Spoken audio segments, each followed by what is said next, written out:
The classic way to do social media marketing and why it is a waste of your time. Before I jump into the actual meat and potatoes of this training, I need to devote some real estate to how other people are doing social media marketing. I need to do this because it's very tempting for people to engage in the same practices. I can see where they're coming from. It is easy. It's like seeing some chump change in front of you, and it's almost irresistible to fight the urge of bending over and picking up that change. But when you do that, it will throw you off. It will give you a false sense of incentive or reward, and don't be surprised if you end up giving into your worst instincts, only to walk away with less than nothing. This happens all the time because human beings, being the way they are, would always take the path of least resistance. Who can blame them? But by warning you about how this works out, it is my hope that you stay away from this and focus instead on investing your time, effort, and energy on the right way to do things. The classic approach to social media marketing. So what is the classic approach to social media marketing? Well, it's actually quite simple. Whether we're talking about Instagram, Twitter, or Facebook, you need to only follow, like, or friend people who are interested in your niche. You connect with all these people, and then after you have followed them, a lot of them would actually follow you back. For example, on Twitter, for every 100 follows, don't be surprised if maybe 20 to 30 people follow you back. Now, this is where it gets really bad. Classic social media marketers would then spam their followers. They would just send all sorts of unrelated garbage, and then they would unfollow. Do you see the pattern? Follow, get followed, spam, unfollow. I wish I could tell you that they do this sporadically, but instead, these self-professed professional marketers use all sorts of sophisticated software to do this. Up until a few years ago, this worked like a charm. This was a great way to get a lot of Twitter traffic, but not anymore. This pattern instead can get you banned. More importantly, whatever traffic you do manage to get using this tactic is not going to be any good. Why? There's no targeting. You're not pre-qualifying these people who would follow you. The only reason why they followed you in the first place is because you followed them first. Where's the selection there? Where's the targeting there? Now, you can make wild guesses, but ultimately, it's a volume game and it leads nowhere. The return on effort is not there. I'm not saying that you can't make any sales doing this technique. I'm not claiming that. But what I'm saying is that whatever rewards you get are not offset by the wasted time, effort, and energy, as well as opportunity costs involved. You're better off using a quality-based approach. Audiences are looking for quality. The bottom line to modern social media marketing is to use quality content. Your content will speak for you. Your content will do the pre-sales job regarding your brand. In other words, your content is your representative. It speaks to the values you want your brand to be associated with. The sad reality. Even if the follow, get followed, spam, and unfollow technique still works for some people, the rules have changed. Social media platforms will reward or punish you based on engagement. If you want an extreme example of this, just look at Facebook. Facebook used to be a traffic goldmine. Not anymore. You need a really high level of engagement to preserve your reach on Facebook.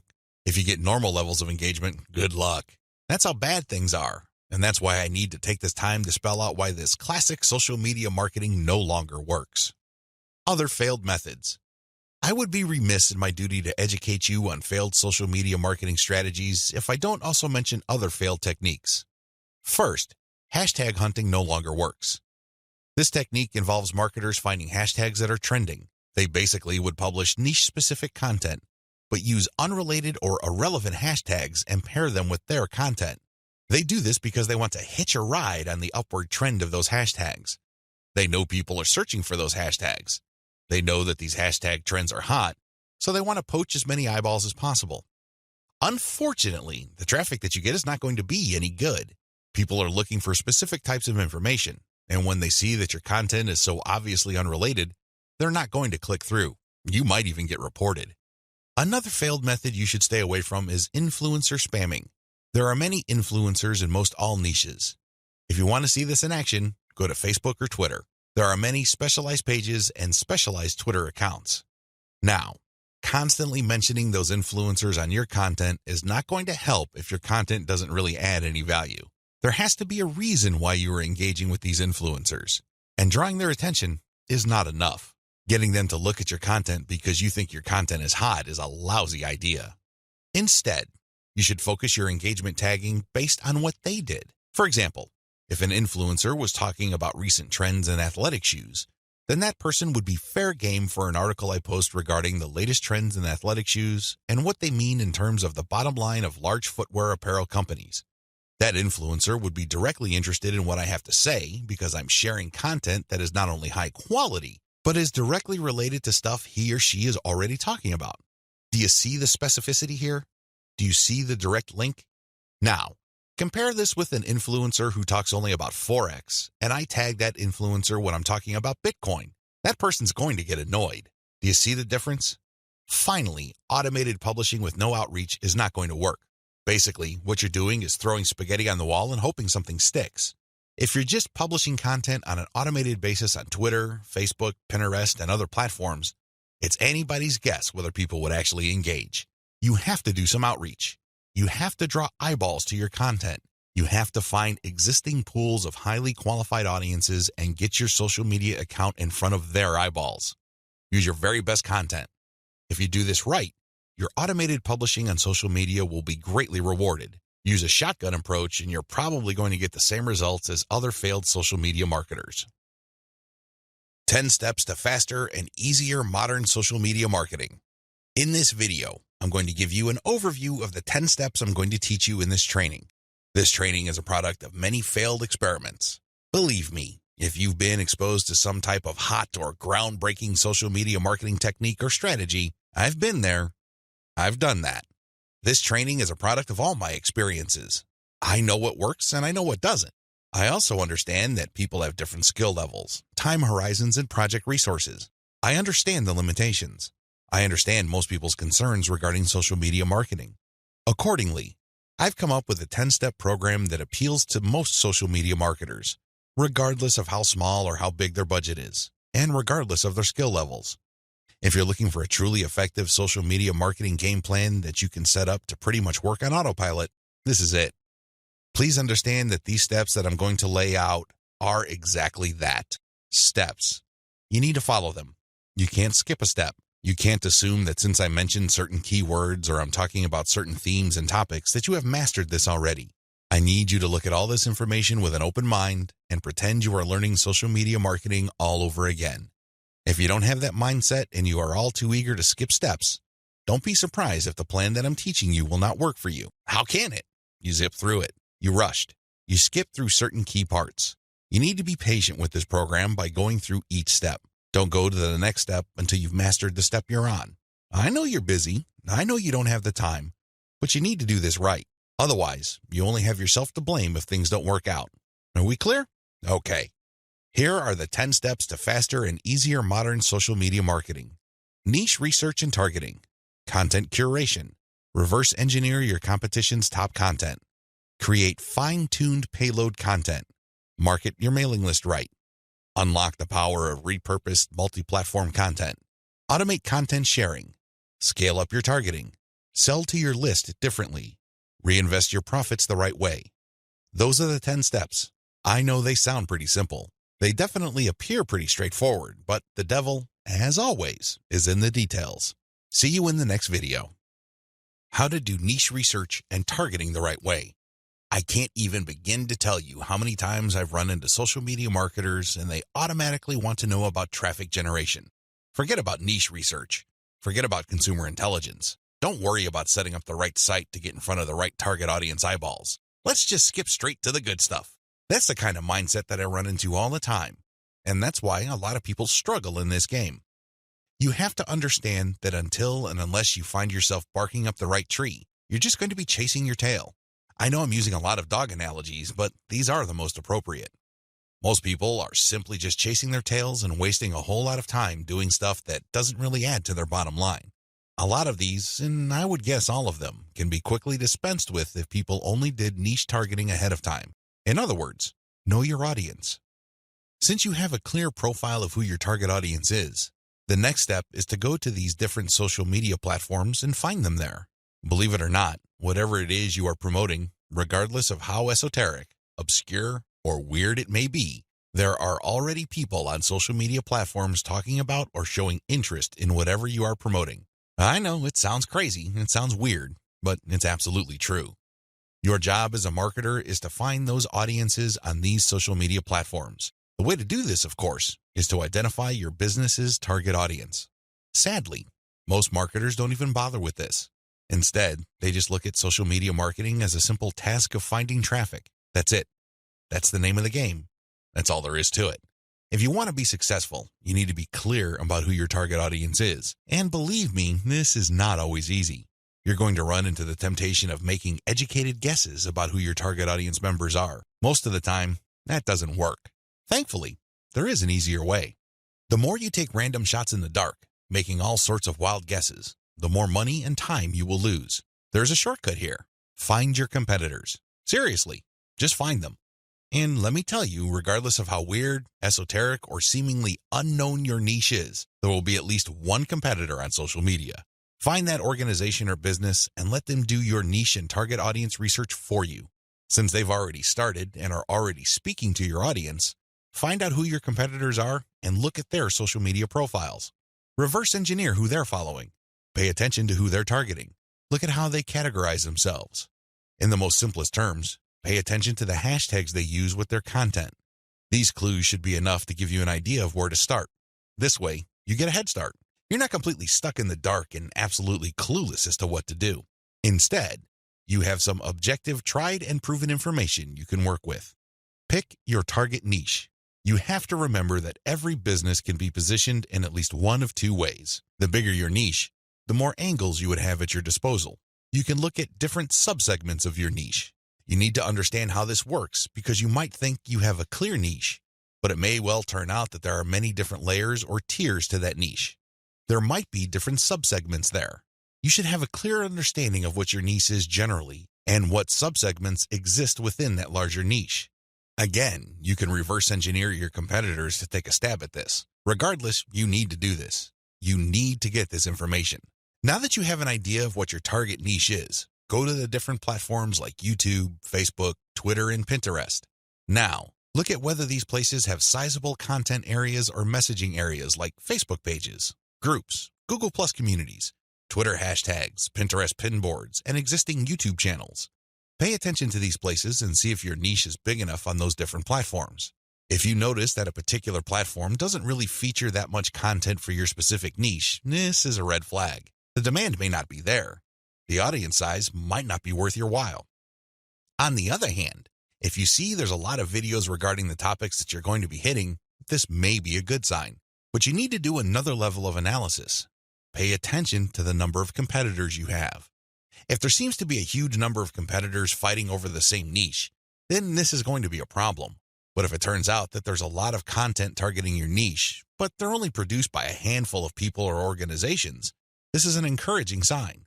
Also, pay attention to how active your target audience members are. Look at the content that's being shared regarding your niche. Do you see a lot of engagement?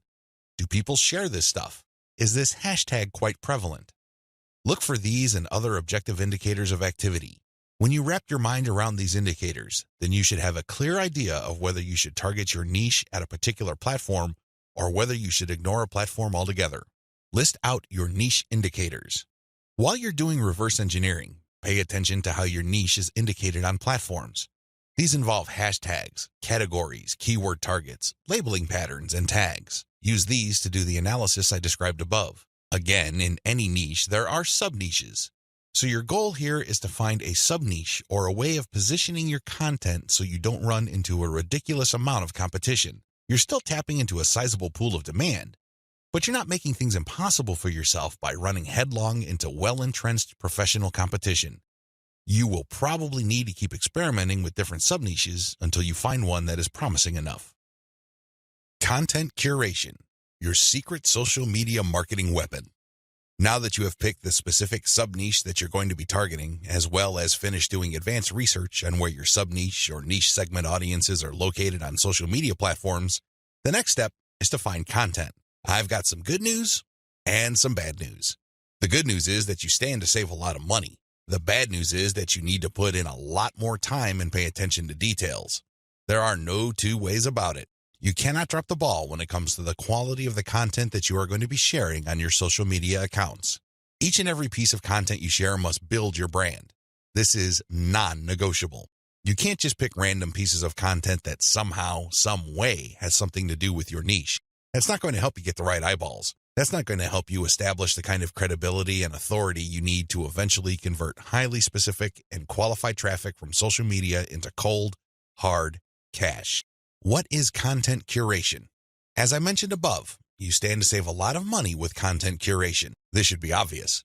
After all, you're not going to be using the content that you yourself created.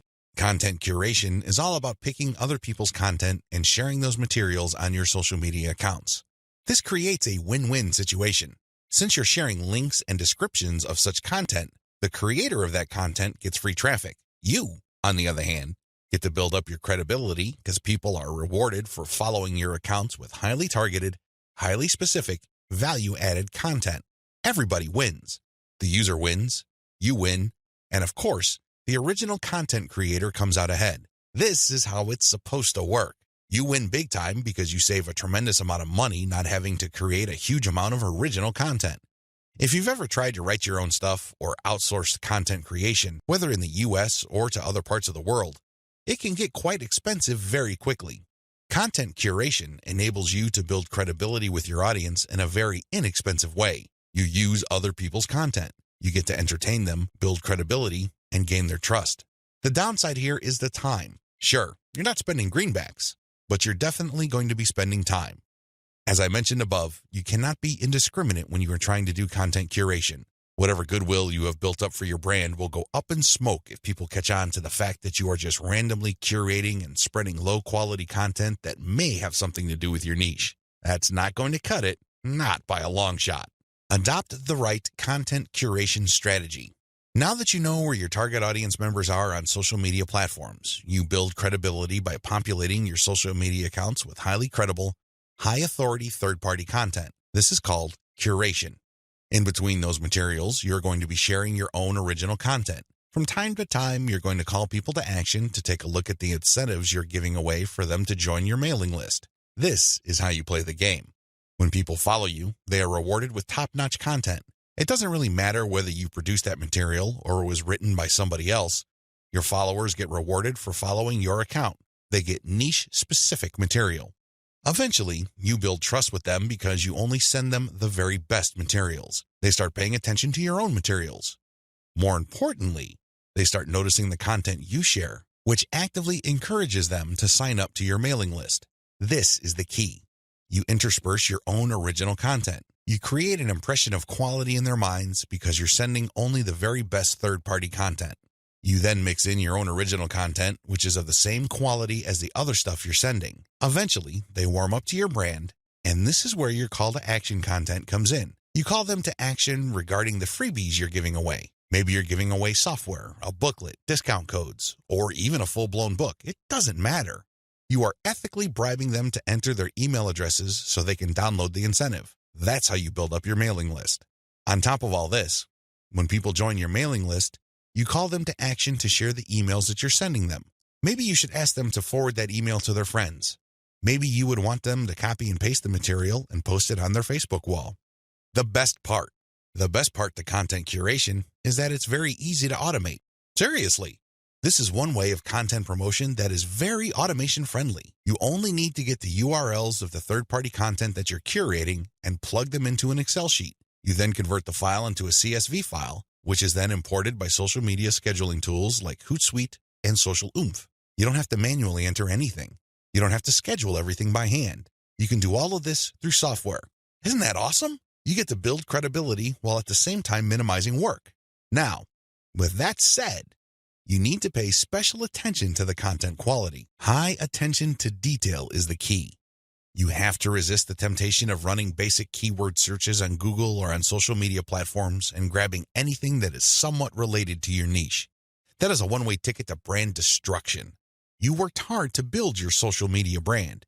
It really would be a shame to see it all go up in smoke because the content you're curating is very unpredictable when it comes to quality. There may be several days when you're sending the very best, cutting-edge reports on your niche, followed by a few days of just completely worthless content. What do you think prospective fans would think? Either they would think that your brand is unreliable or you're unprofessional. Whatever the case may be, you're not going to be convincing people that your brand focuses on the very best in your niche. You need to be very discriminating when you select your content. You have to read through the materials. Make sure that the content is alive, updated, and well-written.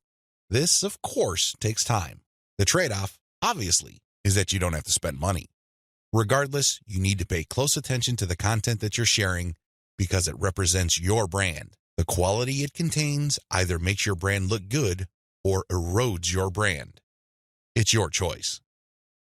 Reverse engineer your competitors' top content. In the previous video, I mentioned that you're going to have to mix in your original content. Now, the question that's probably on the top of your minds is, how do I know which content to produce? Well, there are two ways to do this, like I mentioned earlier in this training. You can try to figure out things on your own and engage in all sorts of experiments, or you can just simply allow your competitors to do your homework for you. I hope you can see which path is the easiest. It should be obvious. If you are sending the very best content on your niche, your original content must be at the same level or better. Otherwise, your followers are not going to take the bait. They're not going to trust your brand. They appreciate the fact that you're collecting all this information, and they're probably going to stick around and follow your social media accounts. However, you can't count on them to do much of anything else. There's really no incentive for them to join your mailing list. Why should they? Your content is not that great. They only need to compare the kind of original content you produce with the other top-notch third-party stuff you're sharing to see your weakness. Do you see the problem here? You have to produce top content if you want your brand to be credible. Thankfully, this is easier than you think. Simply reverse engineer your competitors. Look at their most successful stuff. How do you know? Look at the social media indicators of their content. How many likes does their top content get? How many shares? Is there any other indicator that shows that this content actually has traction? Maybe you should pay attention to the number of comments for that content. Maybe you would want to run a backlink checker on a piece of content and see how many other blogs or websites link to that piece of content. This is how you measure the overall success of any single piece of content so you can use it as a template, if you will, for your own content. I'm not saying that you should rip it off. Instead, I'm encouraging you to use it as a starting point and come up with something so much better. Focus on what works. When you look at your competitors' most social pieces of content, you are basing your own original content on themes and topics that actually work. They have traction with your target audience members. You're not wasting money or time taking wild guesses. This is one of the most common mistakes social media marketers make. They think that they have the best ideas regarding hot content in their niche, so they come up with all sorts of content that they think is just plain awesome, only to fall flat on their faces. I'm telling you, for every 100 pieces of those types of original content, maybe 10 would gain any sort of respectable traction in your niche. It's too expensive, and it burns too much time. Thankfully, there is a better way. You just need to reverse engineer your competitors' most successful content. Use that as a starting point. You can adjust them. You can modify them. You can come up with your own variations. But at least you get a head start. At least you're in the ballpark when you start off. You're not just taking random shots in the dark. Learn from your own success. After you have started curating and mixing in your original content, pay attention to your statistics. They should tell you which of your content gets the most love. If you notice that a handful of your curated third-party content gets a lot of retweets, shares on Facebook, or any other indication of social media engagement, pay close attention to those pieces of content. At some level or another, they struck a nerve. They caught your audience members' attention in a very positive way. Find these successful curated pieces of content and create original versions of them. Similarly, if you have many different original pieces of content, only a handful of them will be really successful. Pay attention to those. Find them. Once you've identified them, create more of them. Focus on the same themes and present similar information the same way. The key here is to focus on what works and expand it and grow it. Ditch the stuff that failed. Build on your strengths. Create derivative, cross-platform variations of your most successful content. Now that you have a clear idea of how to create content that has proven traction, don't just keep reverse engineering it. While you need to continue doing that, you also have to do something else.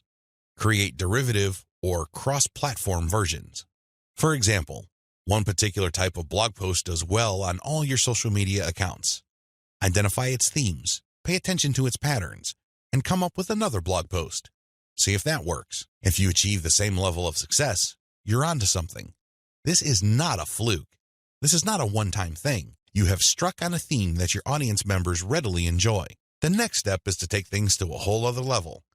Instead of just cranking out yet another blog post, create videos about that theme, make specialized diagrams, produce infographics. Take these materials and share them on social media platforms that specialize in those formats.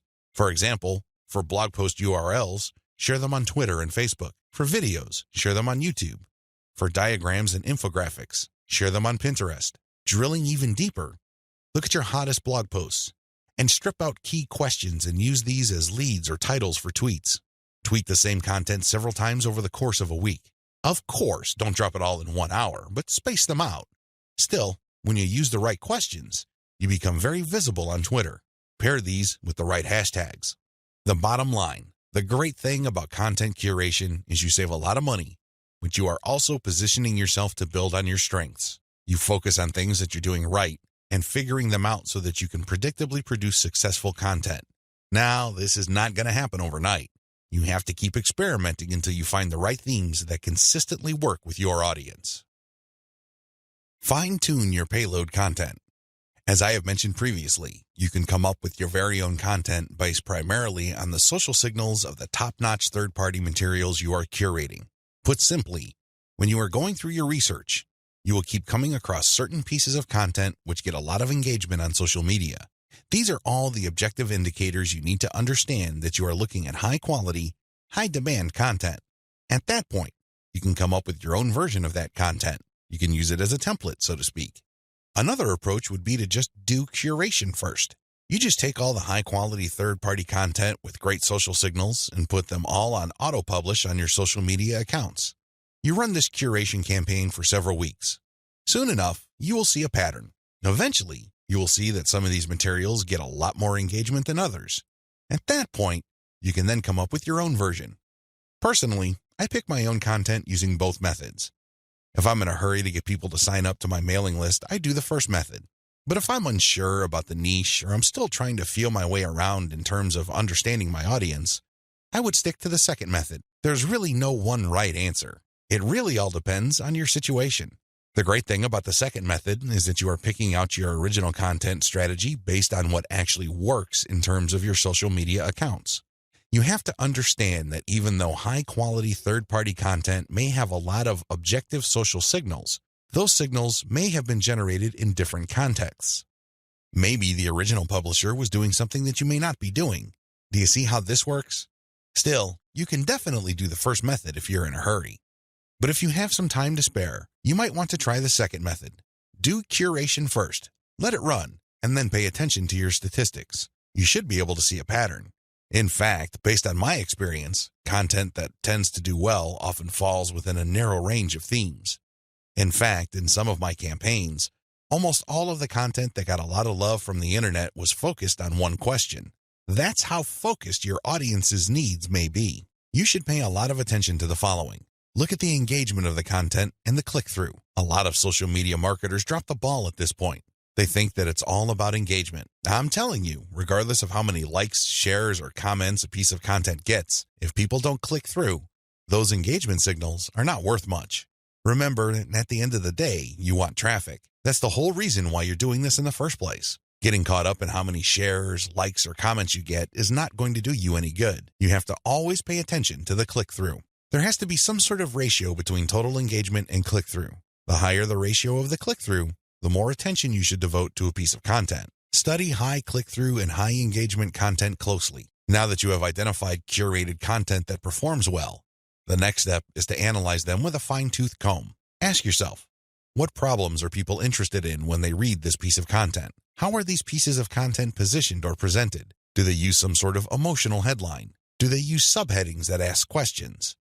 Do they drag the person along? Or do they just lay out the information dead center? Pay attention to cosmetic issues. People do judge a book by its cover, and blog posts and articles are no different. How are these materials formatted? Do they have big pictures? Do they have header pictures? Do they use diagrams? What are they doing exactly? Once you've answered all these questions and you're comfortable with the answers you got, the next step is to create your own content specification sheet. This is going to be your template. Now, make sure that you're not just basing it on one successful piece of content.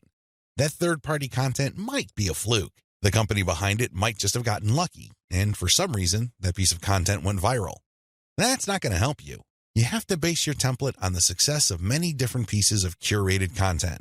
This way, you can be more confident of the fact that even if you barely comply with all the specifications, you would at least get some decent and positive results. Using the information above, create payload content. Now that you have gotten your template together, you need to create your own high-quality, high-engagement original content. This content is going to be used to sell people on your mailing list. When they read this content, they're supposed to get excited about joining your mailing list. This is content that is most likely to be credible and most likely to be shared. Are you excited? Well, don't get too excited. A lot of people jump in with both feet and they end up sabotaging themselves because the payload content they create looks like an advertisement. That's obvious spam. Nobody's going to trust you with that. You're obviously trying to pull tricks and play games. That's not going to work. Instead, the content must be informative. Think of it as an infomercial. You're selling something, that much is obvious. But people have to walk away with solid value. You have to walk that tightrope. There's a thin line between shoving stuff down people's throats and providing solid value without asking for anything in return. You have to come up with a decent compromise between the two. The bottom line is, whatever you do, the content you produce must be valuable. It must add value to the lives of people reading your materials. That's how you build credibility. That's how you get people to get excited about your mailing list.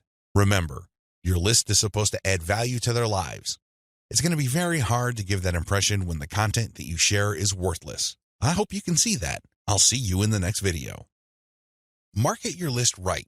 Now that you have figured out your payload content, the next step is to understand what kind of giveaway you're going to have to use to get people to sign up for your mailing list. In an ideal world, people can see the value you bring to the table. They only need to look at the content you share as well as the crucial information they get from your premium content. They see this premium content and they see what you're about, what you have to offer, and why it's such a good idea to sign up to your mailing list. Unfortunately, things don't work out that way. Even if you have the very best blog posts and articles on your website, people still need a push to sign up to your mailing list. This is where incentives come in. You're going to offer free, high-quality premium content, but you're going to repackage it in a way that people would appreciate. Maybe you put in a book. Maybe you come up with some sort of cheat sheet or resource sheet. Or perhaps you can strip it all down into a booklet or even convert it into software form. Whatever the case may be, this premium free giveaway content is going to act as an incentive for people to join your mailing list. They get a copy of whatever it is you are giving away for free in exchange for their email. I call this an ethical bribe. You're bribing people to sign up to your list. Normally, they wouldn't. Only a very few people would take the time and bother to sign up for your list, regardless of how awesome your blog posts and articles are. That's just the reality. Finding out what to use as an incentive. I hope you can see the logic behind giving away freebies so people can sign up to your mailing list. People need a push. People need some sort of extra sweetener to get the deal going. They need something extra to get them off the fence and onto your mailing list. Now, the next step is to figure out what kind of incentive to give away so people would join your mailing list. The good news is, you don't have to start from scratch. You don't have to take wild guesses. You don't have to take shots in the dark. When you pay attention to your top-performing original content, you should have all of the information you need to come up with a compelling incentive. For example, if you run a gardening blog and you notice that a lot of people click on share and otherwise engage with your content on tomatoes, it's probably a good idea to come up with a free giveaway book on how to build your own inexpensive tomato greenhouse. You see how this works? Pay attention to your best-performing original content. Look at the questions they answer and look at the questions they fail to answer. This way, you can use your popular content as a launching area for your incentive content.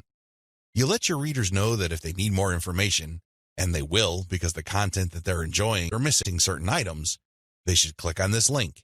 That link, of course, is your squeeze page. The squeeze page advertises your giveaway and lists out the reasons why people would want to download that giveaway. It's pretty straightforward. You're just offering premium content that your other freely available content is already pointing to. They're pointing to that content because they don't contain that material. They do a good job of building credibility and authority. They do a great job adding value to the lives of your readers, but it's also obvious that there are certain parts that are missing. For those extra materials, they have to sign up. It's absolutely free. It doesn't cost them a dime, but they need to sign up to your mailing list. This is how you set up your mailing list. It has to be closely tied to your premium content. Coming up with incentives or freebies that look like they came out of left field because they're unrelated to whatever it is you're currently doing is not a good idea. Chances are quite good that you're going to fail. When you come up with incentive content that is directly related to the materials you're already sharing, you create a feeling of value. There's also a feeling of exclusivity. After people have seen your content and have become aware of what you are and what your brand is about, you let them in on a special premium. This is a special deal that other people who haven't accessed your brand have no idea about. Position all your original content to push your mailing list first. To play up the value of your incentive content, you first have to promote the value of the mailing list. I know this sounds counterintuitive, but if you think about it, it makes all the sense in the world because, in reality, it's the mailing list they're signing up for. The freebie that you're giving away is just a bribe. It's intended to get people to enter their email address and nothing more. If you were to use all your original content to play up the fact that people can get this additional content, don't be surprised if people sign up to your list and quickly unsubscribe because they really don't care about your list. Again, you're walking a tightrope here. On the one hand, you want people to get excited about the premium you're giving away for free in exchange for their email address. On the other hand, you want people to see the value that they would get by being members of your mailing list. This is how you should play it. All your original content should push your mailing list first. I'm not saying that you should not tie it into the incentive, but your original content should highlight the fact that when people join your mailing list, they will continue to get valuable information. This is the key, because when you use your tried and proven content to push mailing list membership, people are less likely to join your list and immediately unsubscribe. They are aware of the value that the list can possibly bring to their lives. You then play up the premium content as part of the membership. In other words, it's an extra. It's not the main focus of the list. Keep the list separate from the premiums you use to get people to sign up to your list. I hope this is clear because you want to play up the list first, but it must be obvious that you are using the premium content, whether it's a free book, a booklet, a cheat sheet, some sort of pre-recorded video, or something else, as a means to get people to make a decision. That's the bottom line.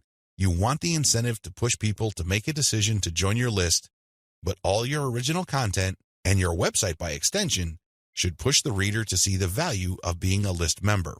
A lot of social media marketers completely blow this. They think that it's all about marketing the incentive. Well, to continue with the example I raised earlier, what happens after you get people to sign up to your list in exchange for the greenhouse guide? That's right, nothing. Why? You played up the value of the greenhouse guide to such an extent that people are clueless as to what other value they would get from your mailing list. Indeed, don't be surprised if people start reporting your list as spam after you start sending them updates. They were so focused on getting the free book that the updates from your mailing list completely took them by surprise. This happens all the time because of faulty messaging on your blog or website. You cannot afford to play the game this way. You worked hard to pull all this social media traffic to your site. You spent a tremendous amount of time, effort, and resources to build a solid brand. Unfortunately, you're dropping the ball if you market your mailing list this way. You must sell the list first, but the incentive must be used to push people to make a decision. This is the proper order of priority. Anything else will fail. Set up your squeeze page for maximum social appeal. As I mentioned earlier, you should use your content to push your mailing list. You should use your content to upsell your squeeze page. But this doesn't mean that you can get away with badly designed squeeze pages. It's not going to cut it. Your squeeze page must be well designed. After all, this page is a specialized recruitment page. When people get on this page, you have to make the case as to why they should join your list, and not just for the incentive. While the incentive takes a big chunk of the real estate of a squeeze page, you should be clear about the fact that people are signing up to your list. With that said, you have to make your case. Why should people bother with your updates? Why should people stay on your mailing list? What kind of value would they get? Remember, people are always asking what's in it for me. Your squeeze page must answer that question effectively, clearly, and powerfully. Your squeeze page must be well designed enough to be able to make that connection, while at the same time, it must be easy to market on social media. Maybe you should have a graphic on your squeeze page that can be easily posted on Pinterest. Maybe you should have a video on your squeeze page that can be easily shared on YouTube.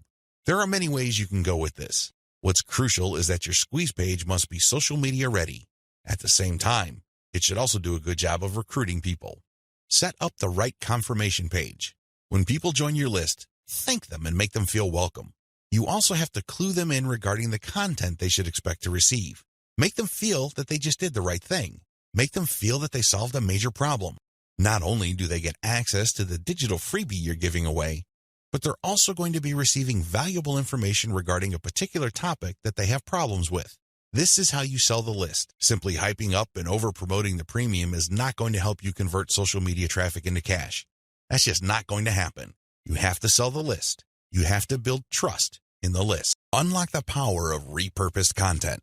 I've already described this in an earlier video, but this topic is so important it deserves its own standalone video. When you create original content for your blog or website, you already know that this content has some sort of traction in your niche. You already know that there is a significant amount of demand for this particular type of content.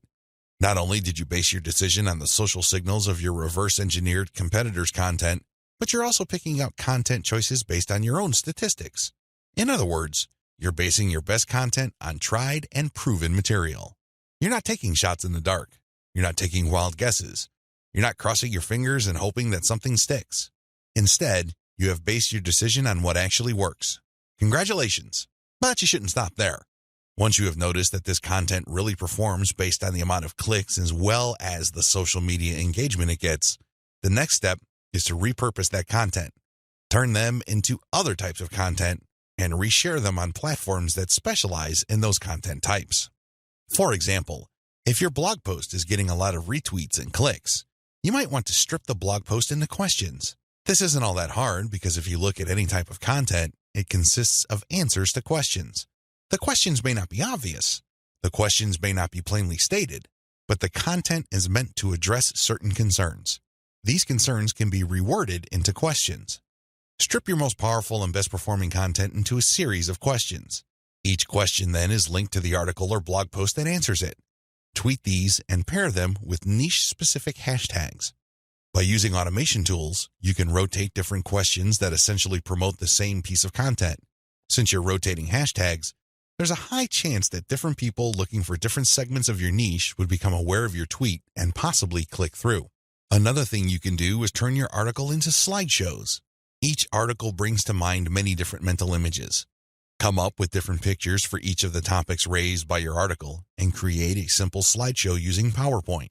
Share these PowerPoint presentations on SlideShare.